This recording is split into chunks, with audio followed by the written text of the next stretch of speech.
शरद किसन मोहिते, निर्विकार आयुर्वेद हॉस्पिटल भोसरी पुणे.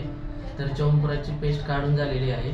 तर बघूया आपण हे जे 30 किलो आवळे जे आपण शिजायला टाकली होती त्याचे साधारणतः 20 किलो ही पेस्ट तयार झालेली आहे. तर ती पेस्ट आता आपल्याला एका कपड्यामध्ये त्याची पोरचुंडी बांधून आपल्याला ती वरती अशी ठेवायची आहे, जेणेकरून त्याचं जे पाणी आहे त्याचा निचरा होणार आहे. त्याच्यामुळे मावा करणं आपल्याला सोपं जाणार आहे. ठीक. आता आपण पेस्ट जी आहे आवळ्याची ती आता आपण एका कपड्यामध्ये त्याची पोटली बांधूया. अशा पद्धतीने आपल्याला एका कपड्यामध्ये ती पेस्ट सगळी टाकून घ्यायची आहे. त्यानंतर आपण त्याची पोटली बांधणार आहोत.